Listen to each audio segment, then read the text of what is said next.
So Camping for Beginners Part 2. If you have not seen Part 1, I highly suggest checking that one out first. We talked about how to plan and anticipate your first camping trip, a couple of the basic requirements such as shelter and bedding, and a couple of other things to get out here. Part 2 is going to consist of the fun stuff. I'm going to show you guys how to start the fire, how to transport your food and your cooking materials, and then I'm going to end it by doing some campfire cooking with my personal recipe on your first meal when you get out camping. So, without further ado, let's get started.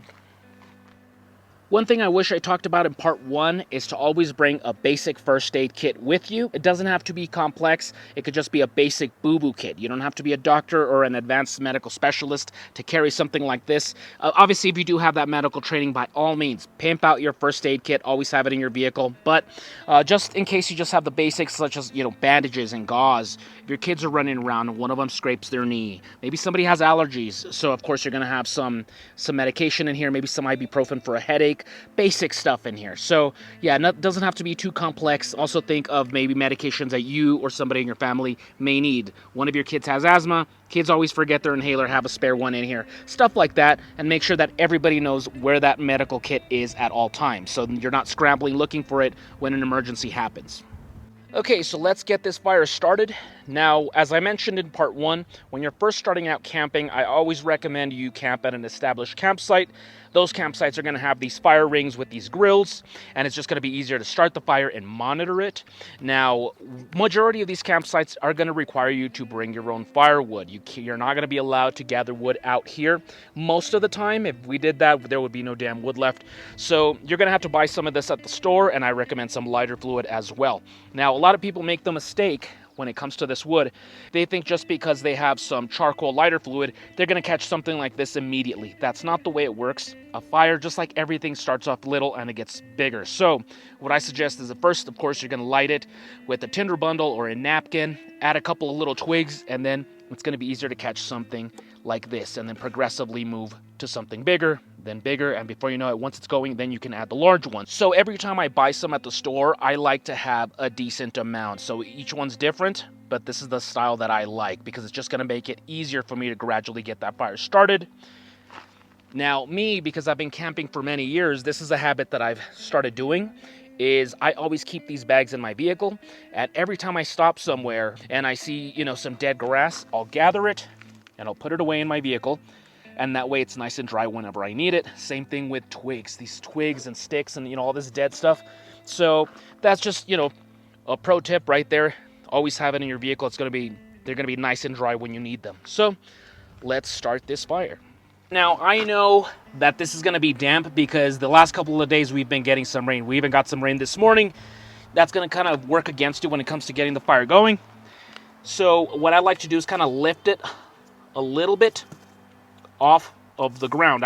This is all wet, by the way. So yeah, it's going to fight me a little bit. But what I like to do, put some sticks so it's elevated off the ground, and these are nice and dry sticks. Since we're starting off as newbies, let's use napkins, right? So you stopped at a burger joint on the way over here, right, at Jack in the Box, and I always like to save the napkins for moments like this.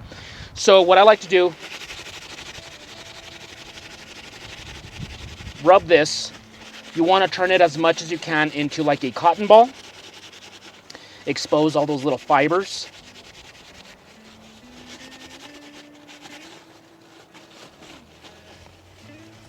Right, kind of get it in there. And I always like to have a highly visible lighter so that way it's easy to find if you put it down. So there's that.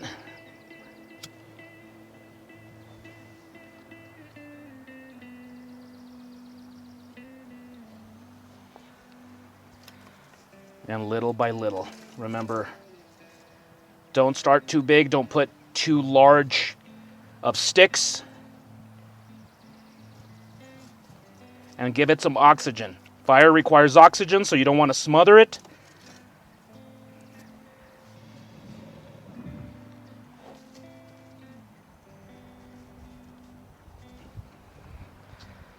Now's a good time to pour your lighter fluid. Just a quick little spritz on there. Don't hold it too much because you can run the risk of the lighter fluid going up, traveling up and into the bottle. You don't want that to happen. So then just add a couple more little sticks. Now just make sure that when you add these sticks that they're nice and dead. You don't want them to still have some life to them. They're still going to be green, so they should be able to snap very easily. That means that they're very dead. If you try to break this and it's giving you trouble and it's still going to be green, there's still moisture in there. But yeah, these are nice and dead. And now that we got these little guys going, then we can start with our firewood. So start with the thinnest, skinniest part first, add it in there, and it'll catch in a couple seconds. So now that we caught that larger one, time to progress to some larger pieces. Place this guy on here. And by the way, pro tip, wear gloves. When you're dealing with fire, where you're dealing with wood, it helps to wear gloves to not risk burning yourself or maybe getting some splinters from the wood. So keep that in mind, but I'm very stubborn, but yeah, do as I say, not as I do. Anyway, you see that? That's already catching right there. And in case it starts kind of giving you trouble, it's going to need either some air or you can throw in some lighter fluid. But I mean, I'd say we're good to go.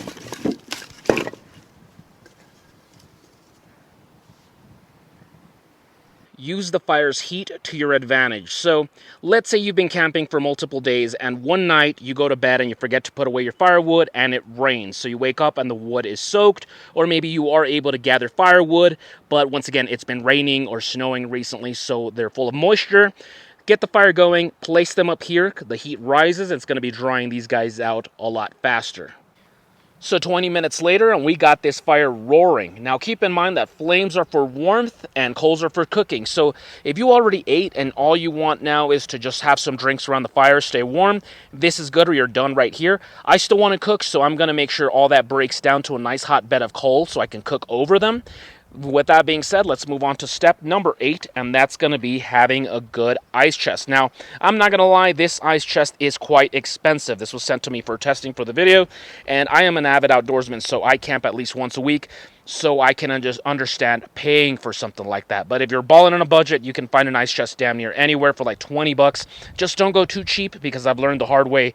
The really cheap ones, the handles break off easily and stuff like that. And make sure you have a drain hole on the side, so whenever like ice melts and you have water, you don't have your eggs just swimming around, you know, in a sloshy puddle. So that way you're able to just drain that. What I suggest instead of just buying an ice bag is you can freeze some like larger liters of water at home in your freezer, and then put them in there. And that way the water's not going to go anywhere. And when it melts, you just have a nice cold bottle of water. Have a decent ice chest for your food and your drinks. And now for step number 9, let's talk about food prep and cooking utensils. And so I like to call this my kitchen pack. Anything involving getting food ready is going to go in here. And I like using a backpack because it's easier to transport from the truck to the campsite and back to the truck, and when I get home from the truck to my house, so I can wash anything that's dirty in here. So once again, anything involving food I like to keep in this pack. You see on the side I have a spatula, some skewers, I have a fork in here. Over here on this side, I have dish soap, olive oil. Inside, I have a cutting board, spices, a cup, stuff like that. So once again, I like to keep it all in one place. I know some people don't use a backpack. I know some people that use like a plastic box with a lid on it. That works fine too. I just like to, once again, the pack because it's more portable. Now, plan your meals ahead of time. That's going to save you a lot of space and a lot of time. So for example, I knew in this camping trip, I was not going to make a stew. So there was no sense for me to bring a pot and like a ladle, stuff like that. And so, yeah, plan ahead of time. And with that being said, it is dinner time. So let's break this baby open.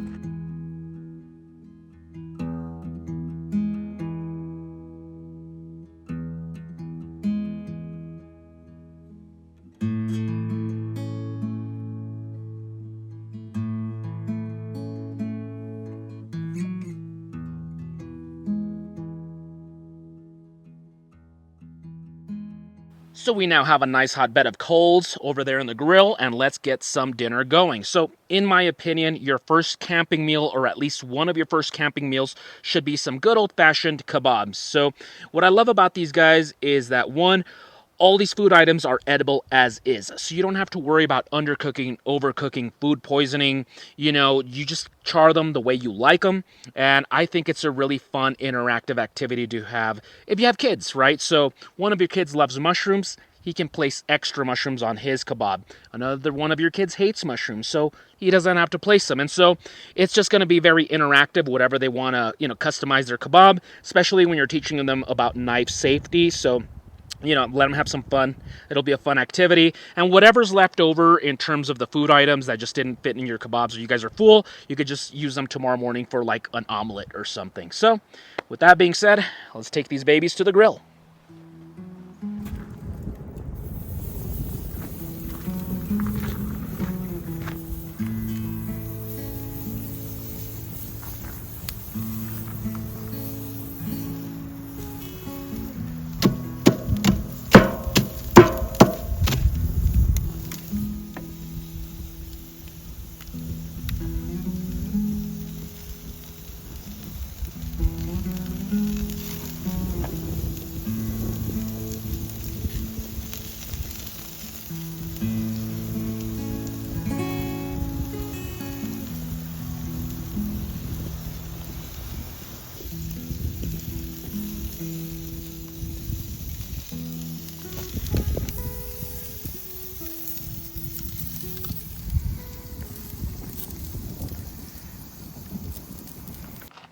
So it is dinner time. Very easy meal to cook. Not a lot of mess, not a lot of pots and pans and all that stuff. So once again, just an awesome meal to make out here. Very simple, very easy, very interactive. So, moment of truth. Try out this little charred pineapple.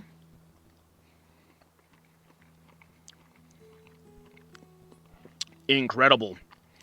Mixing the pineapple with the savoriness of the sausage and the spiciness of the jalapenos and stuff like that. I love that. Just a lot of different flavors. Some jalapeno, onion. It takes 15-20 minutes at most. Just drizzle a little bit of olive oil while it's cooking. Pour a couple of spices and you are good to go.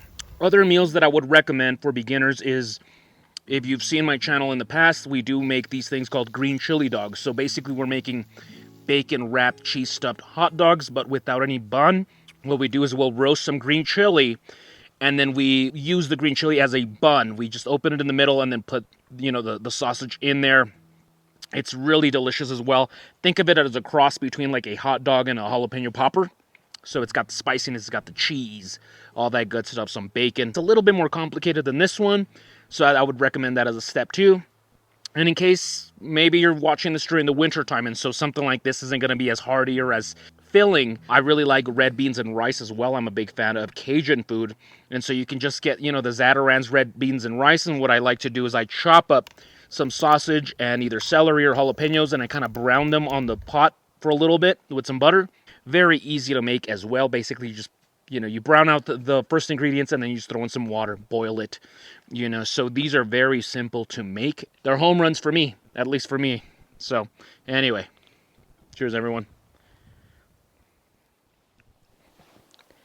And now that you have enjoyed your dinner, you're going to relax for the evening. Before you do that, be sure to put away all your food and food-related stuff into your vehicle and raise the windows, okay? So even my pack here that may have a cutting board with, the scent of the food or food wrappers, stuff like that, put it away in your vehicle and raise the windows, okay? Because if you leave your stuff out, or even if it's your trash bag and you leave it out, you're going to draw scavengers like raccoons and skunks. You'll wake up to a whole lot of mess.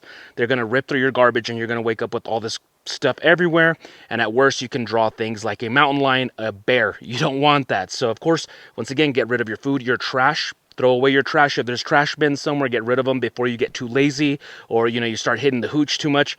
So of course, once again, play it safe, get rid of all that stuff, and stay organized.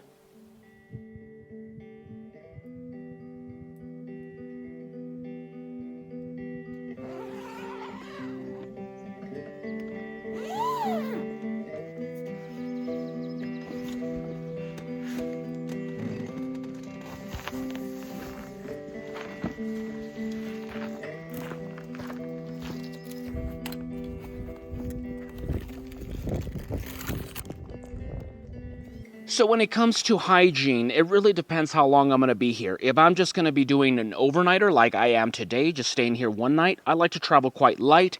I have face wipes here and a mouthwash, and that's enough to get me by. Once again, I still have a little bit of dish soap, some water if I needed, to wash my hands, wash my face, and that's pretty much for an overnighter. Now, in case I'm going to be staying for 3 or more days, or I'm camping and traveling, that's when I'll bring a dedicated hygiene kit, and in that kit I'll have deodorant, foot powder, toothbrush, toothpaste, stuff like that. So, so it's a little bit more thorough. It's important to stay clean out here, guys. You're going to feel miserable if you start feeling gunky and stinky. And of course, ladies require a little bit more products, hygiene products. So be sure to bring that in a dedicated kit, or at least have it in a dedicated section of your pack. So time to clean up before we get coffee going.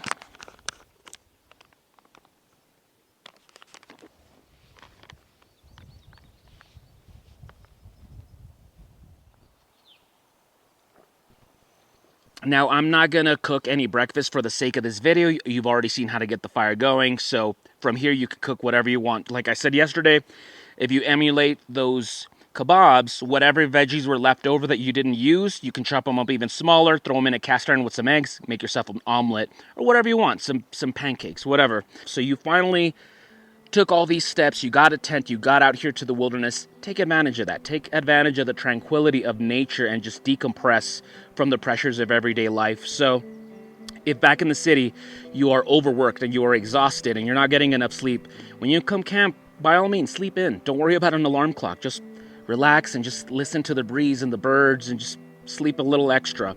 If you don't have enough time to cook up homemade meals with your kids, by all means, wake up today and make a delicious breakfast here for everyone. What I like to do after breakfast, after I'm having my coffee, is I like to sketch. I like to just break out a notepad that I have and I'll find a feather, a turkey feather, something that I really like, and I'll sketch it. And it's just my little way of just unplugging from everything and just kind of just being there in the moment, observing, and it brings me a lot of tranquility. Also, keep in mind, a lot of these established campsites have trails nearby if you wanted to, head out, do a hike, observe wildlife. Other places will have like a nearby lake or something if you wanted to go fishing. So you're not necessarily confined to the campsite. Just, of course, make sure your fire's out and all that stuff. And that's about it, guys. Just get out here, enjoy yourself, enjoy the gift that is nature. And that's about it for me, folks. So I hope you enjoyed this series, part 1 and part 2, Camping for Beginners. I've taught you as much as I could. After this, you just got to get out here and practice yourself. Not everything that I talk about may work for you. You may have a different rhythm, a different method. And so by all means, nothing is set in stone. If something doesn't work for you that I've said, alter it if it works better for you. So just get out here and start having adventures. If you enjoyed this video, go ahead and give us a thumbs up, comment down below. Once again, all you camping pros out there, all you veterans, throw on some little nuggets of wisdom for the camping newbies out there. That's about it for me, folks. So I'll see you guys next week with another video. Now go outside and get your boots dirty.